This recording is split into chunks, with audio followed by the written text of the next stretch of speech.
નમસ્કાર દર્શક મિત્રો, હું જપન શાહ, કાનમ એક્સપ્રેસ ન્યૂઝમાં આપનું સ્વાગત છે।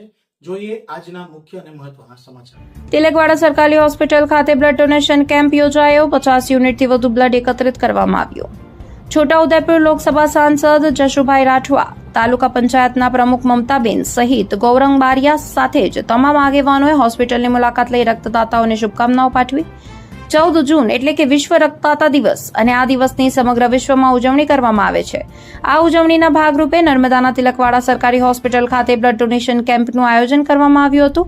છોટાઉદેપુર લોકસભાના સાંસદ જશુભાઈ રાઠવા કાર્યકર્તાઓ સાથે સરકારી હોસ્પિટલ ખાતે મુલાકાતે આવ્યા હતા અને રક્તદાતાઓની મુલાકાત લઈ તેઓને શુભકામનાઓ પાઠવી હતી। ઉલ્લેખનીય છે કે આજના આધુનિક સમયમાં અનેક પ્રકારની બીમારીઓ જોવા મળતી હોય છે અને ઘણીવાર બ્લડની ખાસ જરૂરત પડતી હોય છે। આવા સમયમાં દર્દીઓને બચાવી શકાય તે માટે ઘણીવાર બ્લડ ડોનેશન કેમ્પના આયોજન કરવામાં આવતા હોય છે અને દર વર્ષે 14 જૂનના રોજ વિશ્વ રક્તદાતા દિવસ તરીકે ઉજવણી કરવામાં આવતી હોય છે। નર્મદા જિલ્લામાં પણ દર વર્ષે 14 જૂનના રોજ બ્લડ ડોનેશન કેમ્પનું આયોજન કરીને વિશ્વ રક્તદાતા દિવસની ઉજવણી કરવામાં આવતી હોય છે। આ ઉજવણીના ભાગરૂપે આજે તિલકવાડા સરકારી હોસ્પિટલ ખાતે બ્લડ ડોનેશન કેમ્પનું આયોજન કરવામાં આવ્યું।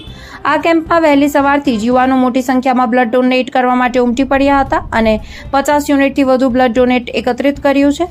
આ બ્લડ ડોનેશન કેમ્પની મુલાકાતે છોટાઉદેપુર લોકસભાના સાંસદ જશુભાઈ રાઠવા કાર્યકર્તાઓ સાથે આવ્યા હતા અને સરકારી હોસ્પિટલની મુલાકાત લઈ બ્લડ ડોનેટ કરનાર દરેક રક્તદાતાની મુલાકાત લીધી હતી અને બ્લડ ડોનેટ કરવા બદલ દરેક રક્તદાતાઓને શુભકામનાઓ પાઠવી હતી।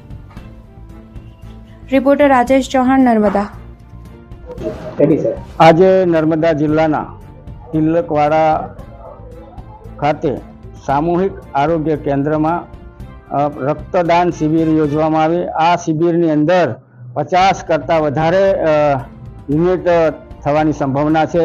ત્યારે અધિક્ષકશ્રીને અને ડૉક્ટરને હું ખૂબ ખૂબ શુભેચ્છા પાઠવું છું કે આ ખૂબ સેવાકીય ઉમદાભર્યું કાર્ય થઈ રહ્યું છે અને તમામ નાગરિકોને પણ અપીલ કરું છું કે આપ પણ રક્તદાન શિબિરમાં જોડાઓ અને રક્તદાન એ મહાદાન ઉજવો। ધન્યવાદ।